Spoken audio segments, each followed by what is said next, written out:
Hello, and thank you for joining us on Little River Railroad today. This is my HO scale layout that's loosely based on the actual prototype of the same name in Townsend, Tennessee. The town is named after Colonel Townsend, who owned the Little River Railroad as well as the Little River Lumber Company. This original 5x9 section is over 40 years old and has been expanded, as you can see, to encompass my living room and my dining room. I'm finishing up the landforms, the roads, bridges, and mountains on the original section so I can move on to the new expansion areas and get some track laid. The first thing I want to do is finish painting the mountain. With a few coats of wash, they still need leopard spot painting, dry brushing, and an India ink and alcohol wash. My family moved to northern Georgia when I was in the 5th grade, and I've been in love with the mountains ever since. But I did not know until recently that the Little River Railroad and Lumber Company clear-cut the majority of the trees on the Tennessee side of what would later become the Smoky Mountain National Park. So at some point, the actual prototype may have looked similar to my layout, as a barren, treeless wasteland. But just like the Smoky Mountains, there will be trees on this layout as well. There will also be bridges and roadways that need guardrails, and we're going to use palm fronds, the stringy tassels for rails, and parts of the ribs for the uprights. So I'm going to hunt around in these palm fronds and see if I can find some guardrail poles. Really have to get in here and fish them out. So we rounded up a few palm frond ribs to use as guardrail poles. The thicker ones are for the bridges, and the thinner ones are for along the road. These are never intended to stop anything because they're very dangerous. You don't want to get too close to those guardrails. It just marks the point of your imminent death. We have a selection of guardrail posts for the bridges, and then we're going to drill tiny holes. I want to paint my fence posts black or very dark before I drill the holes in them to run the cables, the little stringy parts of the palm fronds. And I want to do this before I drill the holes, because if I paint them after I drill the holes, I'll never find the holes. The Tunnel Bridge Road starts down in the valley, starts climbing up the hill, and actually pretty much of a wall. And this area right here is really tight, so I'm going to put a little bit of guardrail in there.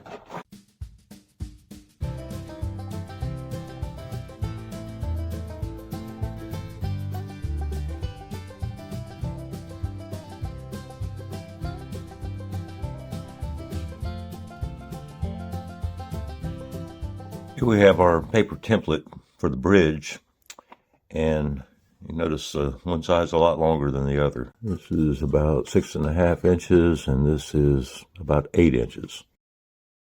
So I took each of those dimensions, divided them in half, and mark places where they line up. The way I'm going to accomplish this is use woodpile sticks. I don't think I realized it when I bought these, but they're not even at all, which in most cases would cause kind of a mess. I don't know if you can tell, but one end is much narrower than the other.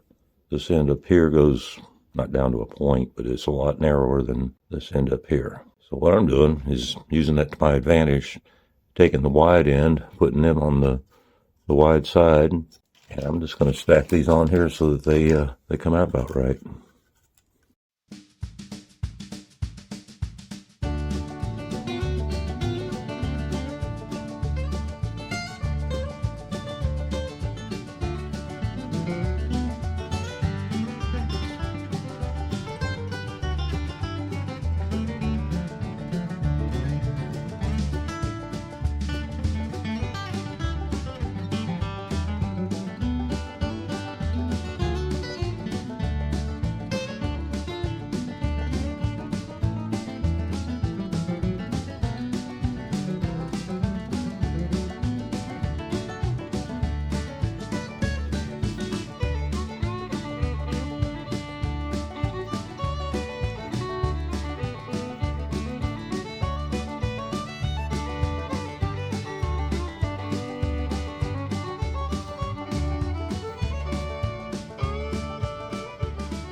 So let's see how our new bridge fits.